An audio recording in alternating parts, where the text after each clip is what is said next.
आज के इस वीडियो में हम बात करेंगे कैलकुलस क्या है, कैलकुलस का क्या पढ़ना इतना आवश्यक क्यों है, कैलकुलस के विषय में और भी सारी चीज़ों की बात करेंगे आज। अगर आपने हमारे इससे पहले के वीडियो नहीं देखे हैं जिसमें मैंने लिमिट, फंक्शन, कंटिन्यूटी आज सारी चीज़ों पे बात की है तो आप उन वीडियो को पहले देख लीजिए, क्योंकि उन वीडियो का जितना भी कॉन्सेप्ट है वो सारा इस आज जो है कैलकुलस में यूज होने वाला है। तो उनको पहले देखिए और उनकी लिंक जो है आपको हमारे डिस्क्रिप्शन बॉक्स में मिल जाएगी, आप वहां से देख सकते हैं। तो अब हम बात करते हैं कि कैलकुलस क्या है। तो कैलकुलस की बात किया जाए तो कैलकुलस का मतलब होता है चेंजिंग। जो कैलकुलस जो है एक प्रकार की ब्रांच होती है मैथमेटिक्स की। तो अगर ब्रांच की बात छोड़ दें तो हम बात करें कि जो भी संसार में कुछ चेंज हो रहा है, जैसे कि हमारी पोजीशन चेंज हो रही है, जैसे कि पेड़ों की जो ग्रोथ क्या होती है, चेंज होती रहती है, जैसे कोई छोटे बच्चे का अगर जन्म हुआ है तो वो भी क्या है, बढ़ रहा है। इसी प्रकार से और बात किया जाए जैसे कि हमारे बैंक बैलेंस घटते रहते हैं, बढ़ते रहते हैं। तो इस प्रकार से हम काफ़ी एग्जाम्पल देख सकते हैं जो कि क्या हमेशा चेंज में रहते हैं। तो इस प्रकार से जो चेंज की बात की जाती है, तो जिस ब्रांच में हम बात करते हैं मैथमेटिक्स की, उसे क्या कहा जाता है, कैलकुलस कहा जाता है। तो अगर हम बात करें कैलकुलस, तो कैलकुलस के दो जो है मेन पार्ट होते हैं। एक होता है डेरिवेटिव पार्ट, दूसरा होता है इंटीग्रल पार्ट। डेरिवेटिव की अगर हम बात करें तो डेरिवेटिव का मतलब होता है जो चेंज हो रहा है। तो चेंज जो दो प्रकार के हो सकते हैं, या तो जो चीज घट रही हो या बढ़ रही हो, एक चीज हो रही जुड़ रही हो। जैसे कि अगर हम बात करें, जैसे कोई व्यक्ति चल रहा है तो कभी उसकी स्पीड क्या है, बाइक की बढ़ती है, कभी उसके स्पीड जो है बाइक की क्या है, घटती है। तो एक प्रकार का ये चेंज हो सकता है।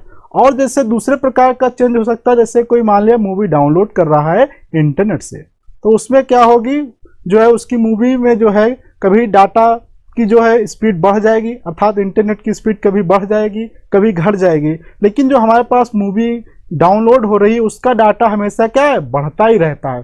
तो इस प्रकार की जो चेंज की बात करेंगे वह इंटीग्रल के अंतर्गत बात करेंगे। और देखा गया कि ये जो है कैलकुलस में अर्थात डेरिवेटिव का जो है जन्म लगभग 1600 ईस्वी में हुआ था इंग्लैंड और जर्मनी में, लेकिन इंटीग्रल का जो है जन्म हुआ था लगभग 250 बीसी अर्थात क्राइस्टस के जन्म के पहले जो है 220 वर्ष पहले हो गया था। लेकिन देखा गया कि इन दोनों के बीच में फर्क कितना है, लगभग 1850 ईयर्स का है। लेकिन देखा गया कि ये दोनों ब्रांचेस क्या है, एक दूसरे से इंटरलिंक जुड़ी हुई, अर्थात दोनों क्या है, एक ब्लड रिलेशंस के हैं। और ये दोनों ही मिलके जो हमारे भौतिक विज्ञान की भाषा होती है मैथमेटिक्स, उसको लिखने में बहुत महत्वपूर्ण योगदान देते हैं। इस प्रकार से कैलकुलस का पढ़ना बहुत आवश्यक है, क्योंकि सारी चीज़ें चेंज हो रही, तो चेंज होने वाली चीज़ों को हम पढ़ेंगे कैलकुलस के अंतर्गत, जिसमें सबसे पहला पार्ट हमारा डेरिवेटिव होगा, उसके बाद इंटीग्रल होगा। आज के इस वीडियो में हम बात करेंगे डेरिवेटिव क्या है, और डेरिवेटिव का फिजिकल मीनिंग क्या होता है, और डेरिवेटिव का जो है मैथमेटिकल मीनिंग क्या है। दूसरा हम पढ़ेंगे इंटीग्रल क्या है। इंटीग्रल पे हम जो है अगले वीडियो में बात करेंगे। अब हम समझते हैं कि डेरिवेटिव का मीनिंग क्या होता है। तो डेरिवेटिव को जो डेफिनेशंस की बात किया तो डेरिवेटिव बताता है कि कोई चीज़ कितने तेज जो है चेंज हो रही है, अर्थात रेट ऑफ चेंज की। तो इससे पहले हम क्या करते हैं कि एग्जाम्पल से समझते हैं। मान लें एग्जाम्पल में कोई एक साइकिल चालक है जो कि यहाँ से यहाँ इस बिंदु 1 से बिंदु 2 तक जाता है। तो मान लिया वो 6 किलोमीटर की डिस्टेंस क्या कर लेता है, कवर कर लेता है। उसके बाद फिर जो है उसके पास 3 किलोमीटर की डिस्टेंस क्या है, रह जाती है। अब अगर उससे पूछ लिया जाए कि भाई बताओ आप इस 3 किलोमीटर डिस्टेंस को कितने समय में कवर करेंगे, तो फिर इसके पास क्या आ जाएगी, बहुत बड़ी समस्या आ जाएगी। इसके ऊपर एक पहाड़ टूट जाएगा और बैठ के आराम से सोचने लगेगा, और सोचने के बाद वो बता नहीं पाएगा, क्योंकि उसको कुछ पता ही नहीं कि ये जब 6 किलोमीटर डिस्टेंस किस प्रकार से उसने कवर की है, तो वो 3 किलोमीटर जो है बता ही नहीं पाएगा। तो इस प्रकार से हमें एक रिलेशनशिप डेवलप करना पड़ेगा जो कि टाइम और डिस्टेंस के बीच हो, तभी तो हम बता पाएंगे कि कितने अगर डिस्टेंस कवर कर रहा तो टाइम बता देंगे। तो इसलिए हमें एक रिलेशन अर्थात चेंज इन आना चाहिए। तो यदि हम बात करें कि पॉइंट 1 और पॉइंट 2 किस प्रकार से चेंज हो रहा है, तो हम बता देंगे कि ये जो है फिर 2 से 3 पहुंचने में कितना टाइम लेगा। तो इसके लिए हम बात करें, अगर ये पॉइंट 1 है, ये पॉइंट 2 है, तो अगर पॉइंट 1 चेंज हो रहा है विद रिस्पेक्ट टू 2, तो इस प्रकार से इसको लिखा जाता है डेल्टा T1 बटे डेल्टा 1 बटे डेल्टा 2 लिखा जाता है। इस चेंज को ही क्या कहा जाता है, रेट ऑफ चेंज कहा जाता है। अब यदि यहाँ पे हम बात करें कि ये अगर 3 किलोमीटर डिस्टेंस कवर करेगा तो कितना टाइम लेगा, तो इसके लिए हम यहाँ पे एक रिलेशनशिप लिखते हैं जिसको कहा जाता है स्पीड। तो स्पीड में क्या होता है, डिस्टेंस, तो यहाँ पे ये डिस्टेंस मतलब चेंज इन डिस्टेंस क्या होगा, चेंज इन डिस्टेंस किनके बीच में, पॉइंट 2 और 1 के बीच में, बटे change in time. Change in time, time किसके बीच में, बिंदु 2 और 1 के बीच में। तो ये मान लेते हैं कि इनिशियल यहाँ पे जो है इसकी डिस्टेंस क्या होगी, 0 होगी। यहाँ पे टाइम इसका क्या होगा, 0 होगा। इसके बाद जब यहाँ पे जाएगा व्यक्ति तो इसका जो है डिस्टेंस D2 क्या हो जाएगी, 6 किलोमीटर हो जाएगी। और टाइम T2 कितना हो जाएगा, मान लेते हैं कि ये 2 आवर्स यहाँ तक ले लेता है, 2 आवर्स ले लिया। तो अब यहाँ पे लिखेंगे तो क्या हो जाएगा, D2 माइनस D1 बटे T2 माइनस T1। तो यहाँ से रखेंगे मान तो हो जाएगा 6 माइनस 0 बटे 2 माइनस 0, और सॉल्व करेंगे तो हमें प्राप्त हो जाएगा 3/1, अर्थात 3 किलोमीटर जो है या 1 आवर में चेंज कर रहा है। कितने आवर में, 1 आवर में, मतलब 3 किलोमीटर 1 घंटे में चेंज कर रहा है। तो इस 3 किलोमीटर चलने में कितना समय लगेगा, 1 घंटा ले लेगा। तो हमने देखा कि एक रिलेशनशिप बनाया तभी हम बता पाते हैं कि ये डिस्टेंस कैसे कवर करेंगे। तो इस प्रकार का ये जो चेंज है, रेट ऑफ चेंज, इस रेट ऑफ चेंज को क्या कहा जाता है, एवरेज रेट ऑफ चेंज। अब एवरेज रेट ऑफ चेंज क्यों कहा जाता है, इसका मीनिंग हम समझते हैं। हमने अभी देखा था कि रेट ऑफ चेंज से जो हम बता सकते हैं कि रिमेनिंग डिस्टेंस को कितने टाइम में वो कवर करेगा। तो एक चीज हमने देखा कि रेट ऑफ चेंज बताने के लिए हमें 2 पॉइंट का होना आवश्यक है। जैसे कि पॉइंट 1 और 2 के बीच में मैंने रेट ऑफ चेंज निकाला। तो इस प्रकार से रेट ऑफ चेंज को 2 भागों में लिखा जा सकता है। एक होता है एवरेज रेट ऑफ चेंज, दूसरा होता है इंस्टेंटेनियस रेट ऑफ चेंज। तो अगर हम बात करें कि एवरेज रेट ऑफ चेंज का मीनिंग क्या है, तो जैसे अभी हमने स्पीड निकाला, उसी स्पीड को क्या कहा जाता है, एवरेज रेट ऑफ चेंज कहा जाता है।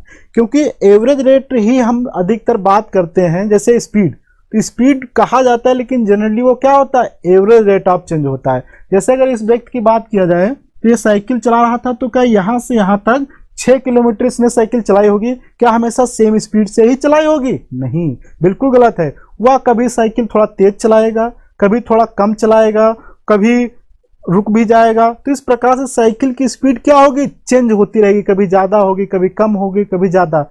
तो इस प्रकार से स्पीड घटती बढ़ती रहेगी। तो हमने क्या किया, इन दोनों पॉइंट के बीच में फाइनल निकाला, मतलब फाइनल यहाँ पे कितनी डिस्टेंस है और फाइनल कितना टाइम निकला। तो इस प्रकार से जो हमारे निकल के इसे क्या कहा जाता है, एवरेज रेट ऑफ चेंज या एवरेज स्पीड या स्पीड। तो इस प्रकार से हम कहते हैं कि स्पीड जो हम जनरली कहते हैं वह हमारी क्या होती है, speed or average rate of change. तो हमने भी देखा कि यहाँ पे एवरेज रेट ऑफ चेंज ये चीज है। अब हम बात करते हैं कि इंस्टेंटेनियस रेट ऑफ चेंज क्या होती है। तो इंस्टेंटेनियस रेट ऑफ चेंज क्या है, उसके अगर विषय में बात किया जाए तो जैसे मान लेते हैं कि ये व्यक्ति जो है यहाँ पे एक कोई पेड़ खड़ा है, इस पेड़ से साइकिल से टकरा जाता है। अब टकराते समय इसको क्या है, चोट लग जाएगी। अब ये चोट लगेगी तो वह किन फैक्टरों पर निर्भर करेगी, तो मेन फैक्टर इसका होगा कि इस समय इसकी स्पीड कितनी होगी टकराते समय पेड़ से, क्योंकि इसकी स्पीड जब जितनी स्पीड से टकराएगा उसी के हिसाब से इसकी चोट लगेगी। अब जैसे हमने अभी निकाला था कि इसकी जो स्पीड कितनी आई थी, 3 किलोमीटर प्रति आवर आई थी। कितनी आई थी स्पीड, 3 किलोमीटर प्रति आवर आई थी। लेकिन क्या स्पीड ये हमेशा रहती है, नहीं। कभी स्पीड क्या थी इसकी, देखो बहुत कम है, कभी स्पीड क्या है, ज्यादा है। तो स्पीड क्या है इसकी, तो हमेशा चेंज कर रही थी। तो अब इस प्रकार से जिस स्पीड से यहाँ पे टकराएगा वह स्पीड ही इसको जो है चोट लगने में बताएगी कि कितनी चोट लगी है। अगर ये बहुत ज्यादा स्पीड से टकराएगा तो ज्यादा स्पीड लगेगी, कम स्पीड से टकराएगा तो कम जो है इसको चोट लगेगी। तो अब इस प्रकार से समस्या है कि हम अब स्पीड कैसे निकालें। तो यहाँ की अगर स्पीड हमें निकालनी है तो मान लिया ये पॉइंट है, जस्ट यहाँ पे साइकिल जब टकराती है तो ये पॉइंट है, तो यहीं पे मान लिया पहला पॉइंट होगा, तो यहीं पे क्या होगा, दूसरा भी पॉइंट होगा। क्योंकि टकराते समय की अगर हम स्पीड निकालें तो स्पीड के लिए हमें क्या 2 पॉइंट की आवश्यकता पड़ेगी। तो पहला पॉइंट भी यही होगा, दूसरा पॉइंट भी यही होगा। तो अब हम इसको निकालें तो यहाँ पे क्या होगा, D1 मान लेते हैं कि कुछ है, जैसे मान लिया 3 या मान लिया कोई पॉइंट है, D1 मान लिया 1 यहाँ पे है, कुछ भी मान लेते हैं। और मान लिया D2 भी कितना है, 1 ही है। तो अगर ये 1 यहाँ से यहाँ तक टोटल डिस्टेंस कितनी है, 9 किलोमीटर चलता है, तो इसको चाहे 9 किलोमीटर पे लिख दो। तो ये मान लिया 9 किलोमीटर डिस्टेंस कवर करता है, तो D1 भी 9 होगा तो D2 भी 9 होगा, क्योंकि इनिशियल फाइनल क्या है, एक ही पॉइंट पे है। और दूसरा अगर हम टाइम की बात करें तो T1 भी क्या होगा, जो समय पहले होगा वही बाद में होगा। तो इनको हम जनरल अगर सभी को लिख लें तो मान लिया D1 क्या होगा, D है, दूसरा भी D होगा। टाइम T1 क्या होगा, T होगा, और दूसरा टाइम भी क्या होगा, T होगा। तो यहां से अगर हम रेट ऑफ चेंज निकालें, रेट ऑफ चेंज क्या आएगा, D2 माइनस D1 बटे T2 माइनस T1 हो जाएगा।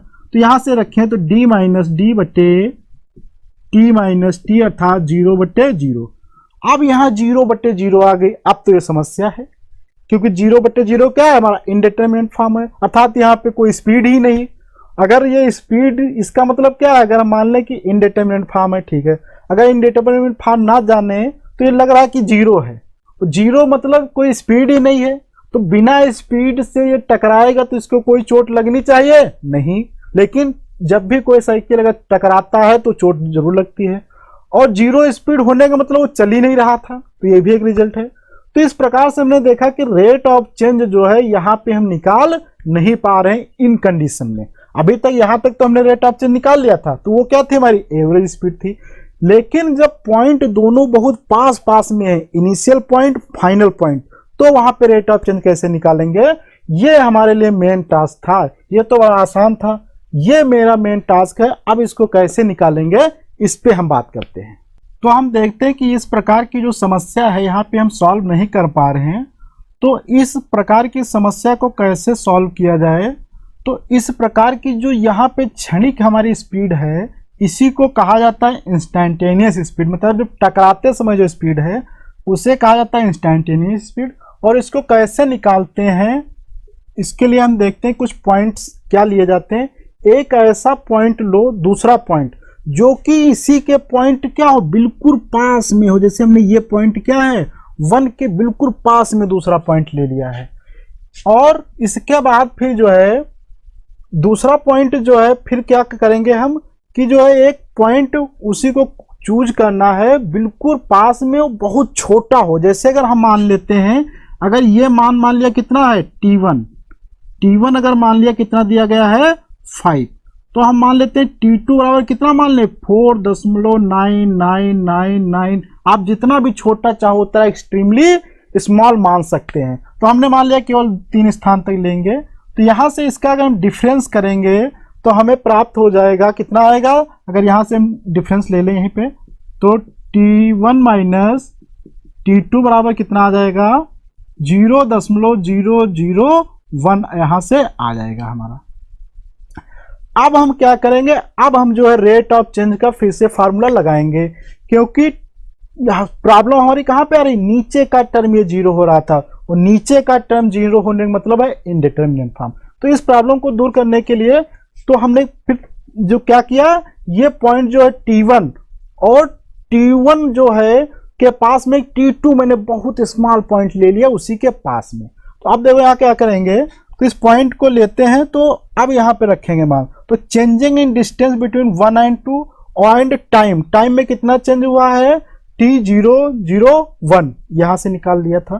तो इन मानों को जब रखेंगे तो हमारा ये नीचे पार्ट तो 0 होगा नहीं, तो कुछ रियल वैल्यूज देगा। तो वो वैल्यू मान लिया डेल्टा डी बटे डेल्टा टी आ जाती है। अब इसके बाद हम क्या करें, एक छोटा सा इंटरवल डेल्टा टी, इतना कम टाइम का ले लें डेल्टा टी इसको कि ये लगभग 0 के पास पहुंच रहा हो, लेकिन 0 के पास पहुंचेगा नहीं, लगभग पहुंच रहा होगा, अप्रोचेस टू 0। हमने ये लिमिट में बात की थी। अगर आपने लिमिट का वीडियो नहीं देखा तो आप जरूर देख लीजिए, क्योंकि वहीं से कॉन्सेप्ट है। तो हमने इस प्रकार से चूज किया है कि delta t approaches to zero but not equal to zero. तो इस प्रकार से जब इस पे अप्लाई करेंगे तो हमारी यहाँ पे स्पीड आ जाएगी 5 सेकंड पे। उस स्पीड को ही क्या कहा जाता है, इंस्टेंटेनियस स्पीड। एक्चुअली हम एग्जैक्ट पॉइंट पे निकाल रहे हैं 5 पे, तो इस प्रकार की स्पीड जो आती है इसे क्या कहा जाता है, इंस्टेंटेनियस स्पीड। और इस प्रॉब्लम को कैसे सॉल्व किया हमने, डेरिवेटिव मेथड से। तो ये जो हमारा फॉर्म यहाँ पे लिखा है, इस फॉर्म में जब हम लिमिट लगा देते हैं तो जो हमें प्राप्त होता है delta t del d by delta t, इसी को कहा जाता है derivative of the d with respect to t.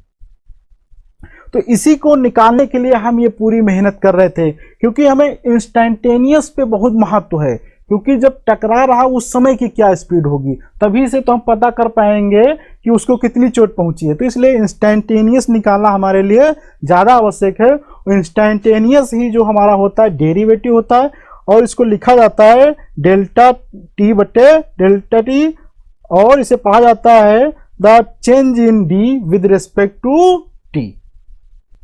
जो हमने अभी पढ़ा इंस्टेंटेनियस रेट ऑफ चेंज कैसे निकालते हैं, उसको हम एक एग्जांपल के थ्रू समझते हैं। एग्जांपल में दिया गया y is the function of x square, जहाँ पे y क्या है, डिपेंडेंट, और x क्या है, इंडिपेंडेंट। अगर डिपेंडेंट, इंडिपेंडेंट तथा वेरिएबल्स और फंक्शंस के आप नहीं जानते हैं तो आप हमारे प्लेलिस्ट में जाके देख सकते हैं, मैंने वहाँ पे डिटेल में बात की है। तो अगर यहाँ पे हमने मान लिया कोई x, ये क्या है, पॉइंट है, तो हमने एक दूसरा पॉइंट लेंगे x प्लस डी एक्स, जो कि इसी के पास में है। मैंने एक पॉइंट ये है तो इसी के पास में दूसरा पॉइंट हम लेंगे, क्योंकि एक ही पॉइंट पे रेट ऑफ चेंज इसी प्रकार से निकाला जा सकता है जब हम उसके दूसरा पॉइंट पास में, बहुत पास में माने, क्योंकि रेट ऑफ चेंज निकालने का मतलब है कि 2 पॉइंट हमेशा होने चाहिए। तो इसलिए हम क्या करेंगे, यहाँ पे एक पॉइंट इसी के पास में दूसरा मान लेते हैं x प्लस डी एक्स। तो अब हमारा दूसरा पॉइंट था कि डी वाई बटे डेल्टा वाई बटे डेल्टा एक्स बराबर एक्स प्लस डेल्टा एक्स, अर्थात क्या होता है, यहाँ पे final point minus initial point, final क्या है, एक्स प्लस डेल्टा एक्स का होल स्क्वायर हो जाएगा माइनस एक्स स्क्वायर हो जाएगा। तो ये हमारी क्या आ जाएगी, यहाँ से यहाँ तक की रेट ऑफ चेंज आ जाएगी। ये अगर हमारा पॉइंट 2 था, ये हमारा पॉइंट 1 है। तो यहाँ से बटे डेल्टा एक्स रहेगा। तो यहाँ से हल करेंगे, इसको ओपन करेंगे तो थोड़ा मैथमेटिक्स करते हैं, तो हमें प्राप्त होता है delta x square plus 2x delta x बटे डेल्टा एक्स। अब हम स्टेप 3 में जो हमारा सबसे मेन पॉइंट्स होता है, इसमें अप्रॉक्सीमेशन करते हैं। अगर डेल्टा एक्स 0 नहीं है, अगर ये डेल्टा एक्स 0 नहीं है, तो फिर क्या होगा, डेल्टा वाई बटे डेल्टा एक्स बराबर डेल्टा एक्स प्लस 2x हो जाएगा। अगर डेल्टा एक्स लगभग 0 के पास पहुंच रहा है, 0 नहीं है, 0 के पास पहुंच रहा है, तो क्या होगा, delta y by delta x plus 2x। तो इस प्रकार से, तो ये हम कैसे मानते हैं कि डेल्टा एक्स यहाँ 0, जैसे मान लिया अगर हमारे पास 5 हो और इसमें कुछ हम जोड़ दें 0.000000000, ये इतना छोटा पॉइंट अगर हम 5 में जोड़ें तो चाहे ये लिखें या इसको इस प्रकार से लिख सकते हैं। तो इसी प्रकार से 2x में डेल्टा एक्स बहुत स्मॉल मैंने जोड़ा है, तो इसलिए उसको निग्लिजिबल भी कर सकते हैं इस उदाहरण से हम इसको।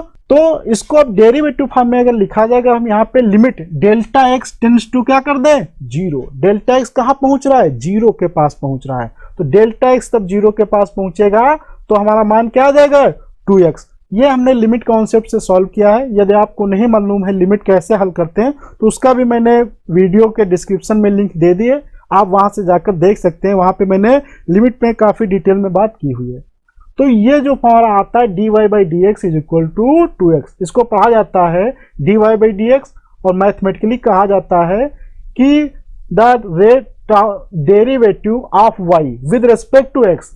यदि हम जनरल डिफिनेशंस की बात करें कि डेरिवेटिव की क्या होती है, तो इसमें जो अगर कोई फंक्शन f है जिसका मान क्या है, रियल वैल्यूड फंक्शन है, तो अगर इसकी हम कोई जो है डेरिवेटिव किसी पॉइंट a पे निकालना चाहते हैं, तो उस पॉइंट a के पास में कोई दूसरा पॉइंट हम h लेंगे, जो कि क्या होगा, बहुत ही स्मॉल पॉइंट होना चाहिए।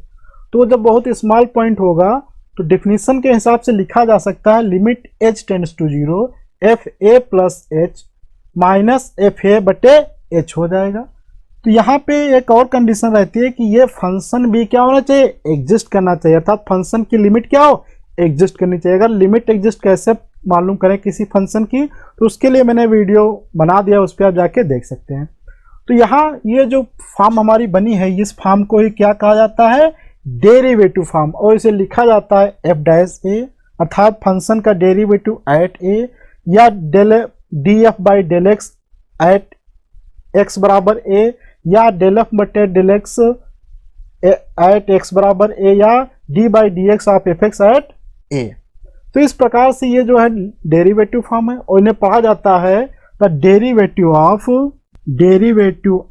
F at point a with respect to. तो आज के वीडियो में हमने देखा कि डेरिवेटिव क्या है और डेरिवेटिव का क्या मीनिंग होता है, इन सारी चीज़ों पे बात किया।